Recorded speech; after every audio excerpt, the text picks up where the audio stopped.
Thank you, Mr Deputy Speaker.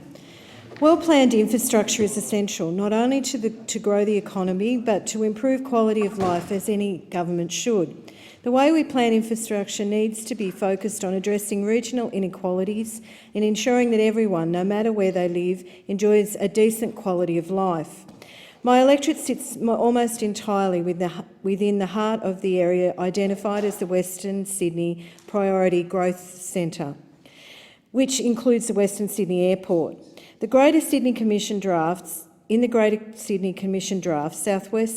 South West District Plan published last week, the region was forecast to have a population of well over 1 million by 2036, up from 715,000 this year.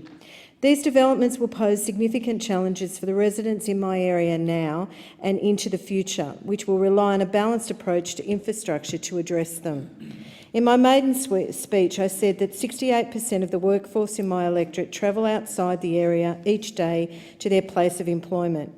The impact that the quality of the infrastructure has on my constituents is magnified intensely.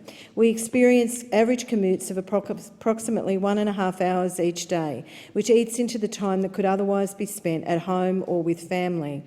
The way that the government treats infrastructure also says something about their commitment to improving the lives of many Australians living in the outer regions, like the one I represent. The consequences of not effectively addressing the infrastructure needs of our growing outer suburbs are magnified to really give us concern. Infrastructure and its centrality in lifting the equality of the day-to-day life of working Australians and their families were well understood by my predecessor in Werriwa, Gough Whitlam. While his government is remembered for many other great reforms, to those old enough in my electorate, it is best remembered for the National Sewerage Program. Prior to that, there was little or no infrastructure of this kind.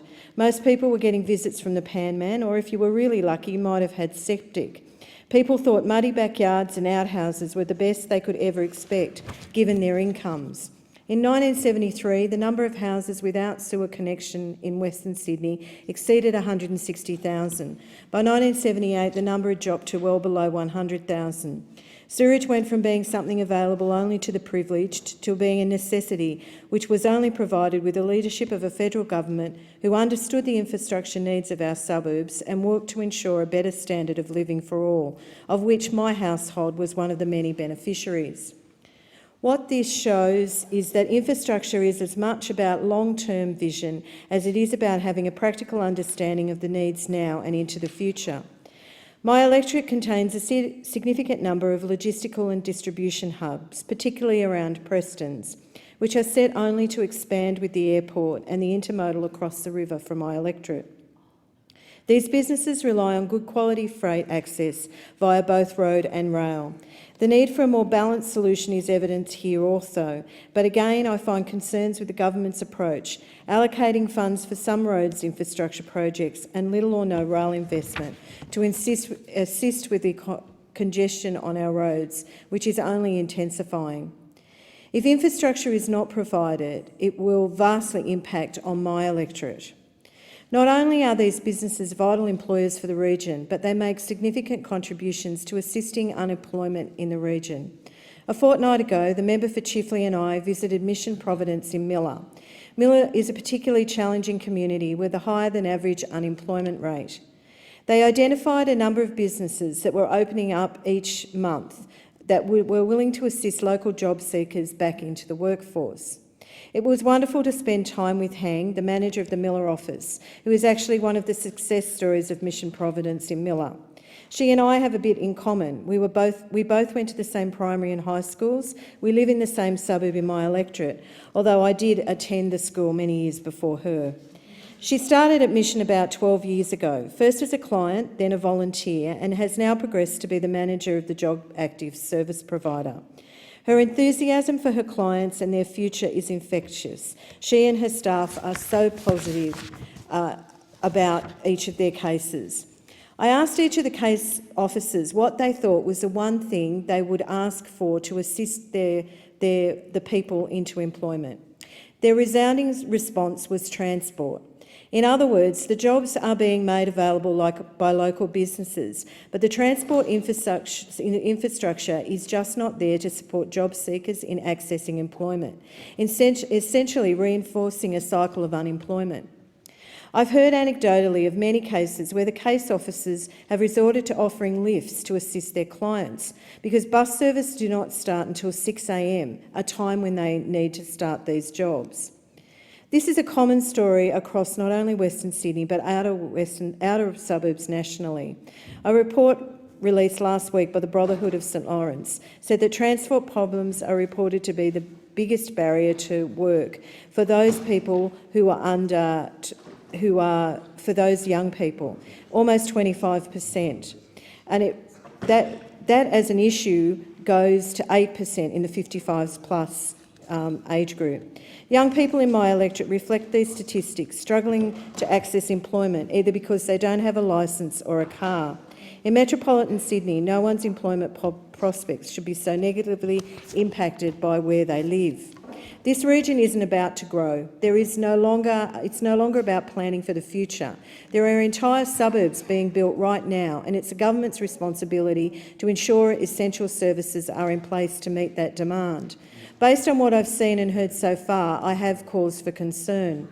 Look at the NBN, the biggest infrastructure commitment at this point as an example. I already have new constituents moving into greenfields developments in Edmondson Park, developments that were advertised as NBN ready, who are moving in to discover that their homes lack any fixed connections, and this includes home fixed line phones, not just an internet. The new suburbs already struggle with amenities as basic as parking. In the same area, Edmondson Park has a new railway station where I spent some time during the election campaign. Already it is the subject of many complaints about the availability of parking. The station is barely 2 years old. It has approximately 450 parking spots in a suburb which houses over 5,000 residents in the next 5 years. And it is also has suburbs such as Hornsey Park, Prestons, Casula, Bardia and Ingleburn using this station. The infrastructure is just grossly inadequate. West Hoxton and Green Valley in my electorate have been waiting for internet connections for at least 10 years. Western Sydney Airport will be a significant project and has been listed as such by Infrastructure Australia. The airport is expected to host 9,000 jobs in less than 12 years, but as yet there's no plans for a heavy rail line into the airport, and there must be significant upgrades to roads to stop the gridlock that will occur with this extra traffic. The government needs to ensure that it is taking a broad view of the infrastructure needs of our suburbs, and particularly in Werriwa. It is necessary to have that understanding of what it is to have a decent quality of life, to have access to employment and ability to spend time with your family every day.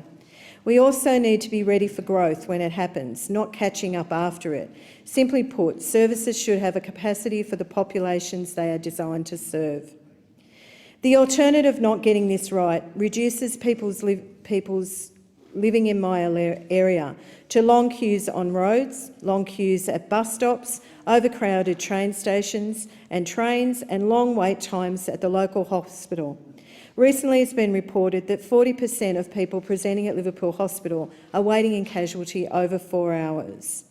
It is critical that the government gets infrastructure right.